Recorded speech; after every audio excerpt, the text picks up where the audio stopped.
নমস্কাৰ, মোৰ চেনেললৈ আপোনালোক সকলোকে স্বাগতম জনাইছোঁ।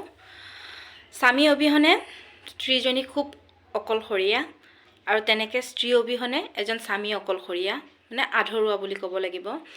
আজি কথাটো এইটো কাৰণে টপিকটো ওলালোঁ কাৰণ বিধৱা বিবাহক লৈ আপোনালোকে বহুতে শুনিছে, বহুতে জানে নিশ্চয় যে বিধৱা বিবাহক লৈ কিমান বিতৰ্ক চলে, কিমান আমাৰ সমাজখনত এতিয়াও ক'বলৈ গ'লে যেতিয়া এজন স্বামী মৰি যায়, মৰাৰ পিছত মৰাৰ লগে লগে তিৰোতা এজনীক কেতিয়াও নকয় যে তুমি বেলেগকৈ বিয়াত বহা বা তেনেকৈ কিবা মানে ভাবাটো দূৰৰে কথা, সেই বিষয়ে কথাই নোলায়। মাত্ৰ কয় যে সন্তানটিক লৈ পেলাই ভালকৈ থাকিবা, সন্তানটিয়ে তোমাৰ চিন, সন্তানটিক লৈ পেলাই তুমি আগবাঢ়ি যোৱা। কিন্তু এজন স্ত্ৰী ঢুকোৱাৰ লগে লগে সেই পুৰুষজনক মানুহখিনিয়ে যেতিয়া কাজত আহিব, কাজ খাবলৈ আহিব, তেতিয়াই মানুহবিলাকে কয়, ইছ ৰাম, ল'ৰাটো অকলশৰীয়া হৈ গ'ল দেই, ইমান মানে বিয়া পাতিছিলেহে, কিমান দিননো হৈছে, একো নহয় দিয়া, ভাল ছোৱালী এজনী চাই পেলাই বিয়া পাতি ল'বা। কিমানখিনি আচলতে আমাৰ সমাজৰ মানুহবিলাকৰ মনত কিমান আচলতে কি ভিন ভিন মানে ধৰণৰ ভাৱবিলাক আচৰিত ধৰণৰ ক'বলৈ গ'লে। সেইকাৰণে মানে খুব দুখ লাগে ভাবিলে যে বিধৱা মানুহ এজনী জীৱনত আচলতে স্বামী ঢুকোৱা সময়খিনিত তাইৰ জীৱনটো আচলতে শেষ হৈ নপৰে, সেইখিনিৰ পৰা আচলতে তেওঁৰ জীৱনৰ সংগ্ৰাম আৰম্ভ হয়। কাৰণ সেইখিনি সময়ৰ পৰা তেওঁ বহু বস্তুৰ লগত যুঁজিব লগা হয়। কোনো এজন মানুহৰ লগত ভালকৈ কথা পাতিব নোৱাৰে, কাৰো সহায় বিচাৰিব নোৱাৰে। যদি সহায় বিচাৰিবলৈ যায়, কিবা এটা কাৰণত কিবা এটা সহায় বিচাৰিব যায় এজন পুৰুষ মানুহৰ ওচৰলৈ, মানুহে ক'ব যে তেওঁ চৰিত্ৰহীন, বেলেগ মানুহ এজনৰ লগত কথা পাতি থাকে। কাৰোবাৰ বাইকত উঠি যাব নোৱাৰে, কয় কি ছোৱালী মানুহজনী গিৰিয়েক ঢুকাইছেহে, কালি পৰহিলৈ দেখিছোঁৱে কাৰোবাৰ বাইকত উঠি ঘূৰি ফুৰিছে। এজনী তিৰোতা মানুহক মানে বিধৱা হোৱাৰ পিছত এজনী মহিলা মানুহক কোনো দিন মানে তেওঁ শান্তিৰে জীয়াই থাকিব নোৱাৰে। যি কৰিব সকলোতে তেওঁক ভুল বুলিয়ে আঙুলিয়াই দিয়ে আচলতে সমাজখনে। কিন্তু সেই পুৰুষজনক যেতিয়া ক'ব পাৰে যে তুমি ইমান কম বয়সতে তোমাৰ ধৰা পত্নী ঢুকালে, বিয়া হোৱা ইমান কম ইমান কম বছৰ হৈছে, তাৰপিছত তুমি বিয়াত বহা, নতুন এজনী ছোৱালী বিয়া পাতা, সেই বিধৱা তিৰোতাজনীক কিয় নকয়? মই সেইটো আচলতে বুজি নাপাওঁ যে কিয় নকয় যে তুমিও ভাল, এতিয়া বয়সনো কিমান হৈছে বা তোমাৰ সন্তানটিক কোনে চাব।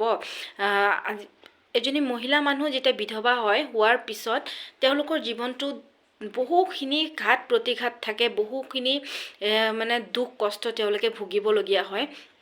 কিছুমানেতো এমুঠি ভাতৰ কাৰণেও খুব কান্দিবলগীয়া হয়, মই নিজ চকুৰে দেখিছোঁ আচলতে। কিন্তু এটা কথা কওঁ যে এষাৰ কথা আচলতে মই কোৱা নাই, মই বেলেগৰ এখন ফাংচনত শুনিছিলোঁ, এজন মানুহৰ মুখেদি মানুহজনে ব্যক্ত কৰিছিল কথাখিনি, শুনি খুব ভাল লাগিছিল কথাখিনি। আচলতে তেওঁ যে এজন মতা মানুহ হৈ পেলাই তেওঁ বিধৱা বিবাহক লৈ পেলাই যে ইমান ধুনীয়াকৈ কৈছে। আমি এজন ল'ৰাই যেতিয়া এজনী বিধৱা তিৰোতাক বিয়া পাতিবলৈ লয়, তেতিয়া তেওঁৰ ঘৰখনে কয় বা সমাজৰ মানুহে কয় যে ইমান ভাল ল'ৰা, ইমান পঢ়ি শুনি ইমান ভাল চাকৰি কৰিছ, তই আজি এজনী বিধৱা ছোৱালীকহে বিয়া কৰাব ওলাইছনে, বিধৱা বোৱাৰীক, তাতে আকৌ সন্তানো আছে, বিধৱা বোৱাৰীজনীকহে বিয়া পাতিব ওলাইছনে, আগতে এটালৈ যোৱা, এনেকুৱা ধৰণৰ কথাবোৰ কয়। কিন্তু যদি ছোৱালী এজনী বিয়া পাতি আনে তেতিয়াহ'লে খুব ভাল পায় ঘৰৰ মানুহখিনিয়ে হওক, সমাজৰ মানুহে।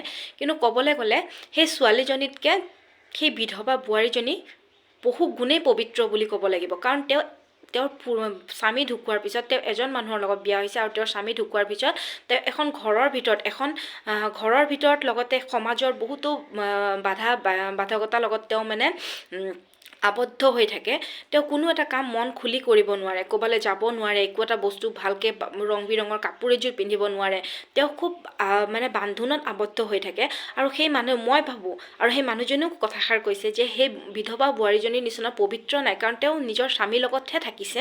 কিন্তু আজিকালি মানুহবিলাকে ভাবে যে না, বিধৱাৰ জেগাত যদি এজনী ভাল সৰু ছোৱালী বিয়া পাতিলে, কিন্তু আজিকালি ছোৱালীবোৰক আমি পবিত্ৰ বুলি এইকাৰণেই ক'ব নোৱাৰোঁ, কাৰণ তেওঁলোকে কোনো বাধ্যবাধকতা নাথাকে, কোনো আবদ্ধৰ মাজত জীয়াই নাথাকে, তেওঁলোকে য'ত মন যায় যি মন যায় কৰে।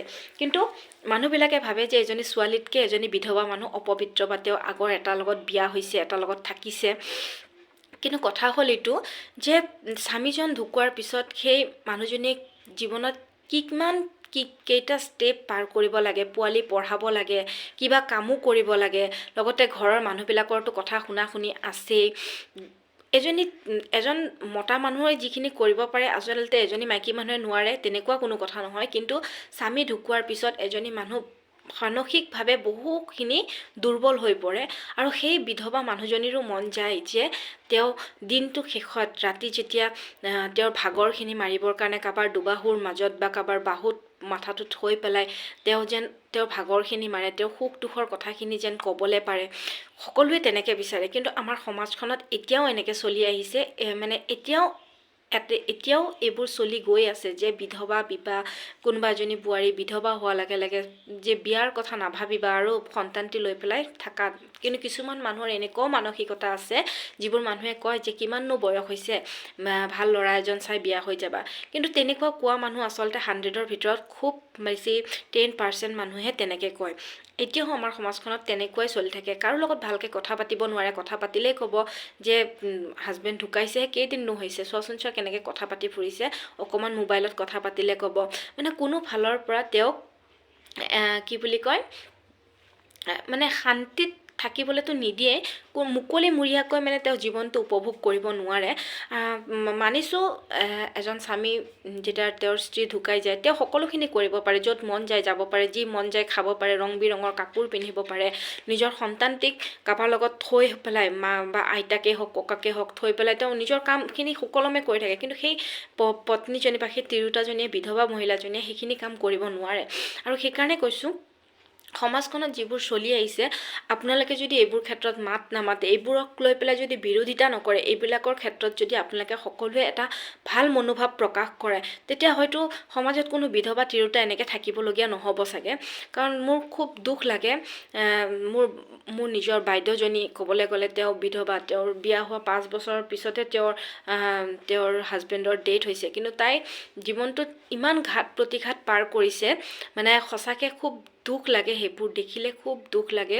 সেই কণমানিজনীৰ মুখলৈ চালে খুব দুখ লাগে যে বাপেক নাই। মোৰ ল'ৰাটোৱে যেতিয়া নিজৰ বাপেকক পাপা পাপা কৰি মাতে,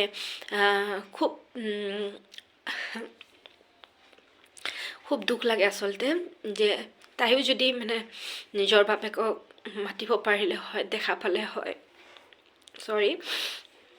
আচলতে দুখ লাগিছে এইকাৰণেই, কাৰণ আমাৰ সমাজখনত যিমানে আধুনিক হৈ আমি মানুহবোৰ যিমান আধুনিক আধুনিক হৈছোঁ বুলি নকওঁ কিয়, আমি যিমান ছ'চিয়েল মিডিয়াৰ লগত জড়িত নহওঁ, যিমান টেকন'লজিৰ লগত জড়িত নহওঁ, আমাৰ মানসিকতাবোৰ আচলতে বহুত সৰু হৈ আছে এতিয়াও। আমি যিমানেই পঢ়িছোঁ শুনিছোঁ, যিমানে যি নকৰিছোঁ, আমাৰ মানসিকতাবোৰ বহুত সৰু হৈ আছে। সেয়েহে আমাৰ মানসিকতাবোৰ এতিয়া বঢ়াবলৈ হ'ল। এইবোৰ মানুহক সদায় মন খুলি জীয়াই থাকিব দিব লাগে। যি মন যায়, জীৱনটো যিহেতু এবাৰেই পায়, এবাৰেই জীৱনটো উপভোগ কৰিব পাৰিব লাগে। জীৱনটো মানুহ যদি উপভোগ কৰিব পাৰে, তেতিয়াহে মানুহৰ এজন সুস্থ হৈ থাকিব পাৰিব, সবল হৈ থাকিব পাৰিব। সকলো মানুহকে মানে কওঁ যে আপোনালোকে নিজৰ মনোভাৱবোৰ সলনি কৰক। বিধৱা হ'ল বুলিয়ে যে তেওঁৰ জীয়াই থকাৰ অধিকাৰ নাই তেনেকুৱা নহয়, বিধৱা হ'ল বুলিয়ে যে তেওঁৰ ভাল কাপোৰ এযোৰ পিন্ধা অধিকাৰ নাই তেনেকুৱা নহয়। তেওঁ যে স্বামী ঢুকাল বুলি যে তেওঁ সাজিব নোৱাৰিব, ভালকৈ এটা ফুট ল'ব নোৱাৰিব, অকণমান ৰঙা লিপষ্টিক লগাব নোৱাৰিব, তেনেকুৱা কোনো কথা নাই। সকলোকে সমানে চাব লাগে। বহুতেতো বিধৱা মানুহক শাহু শহুৰে বিয়া পৰ্যন্তও দি দিয়া দেখিছোঁ। কিন্তু কিছুমান মানুহ আছে মানসিকতাবোৰ তেনেকুৱা যে মানুহবিলাকে সমাজখনত আচলতে কাৰো ভাল হোৱাটো আচলতে কোনো নিবিচাৰে। স্বামী মৰিল, তোমাৰ হাজবেণ্ড ঢুকাই গ'ল, তুমি ঘৰৰ ভিতৰত আবদ্ধ হৈ থাকা, তুমি দুখ মনেৰে থাকা, সন্তানটিক লৈ পেলাই জীয়াই থাকা, তেনেকুৱা ধৰণৰ কথাবোৰ আচলতে। সেয়েহে কৈছোঁ যে সকলোৰ মনোভাৱবোৰ এতিয়া সলনি কৰিব হ'ল, যিহেতু আমাৰ কিমান আধুনিকতাৰ যুগ এতিয়া ক'বলৈ গ'লে, ক'ৰ বস্তু ক'ত গৈ পাইছে, কিমান আগুৱাই গৈছে। আৰু সেয়েহে কৈছোঁ আপোনালোককো যে এইবোৰ মনোভাৱ সলনি কৰক। আজিলৈ আহিছোঁ, নমস্কাৰ।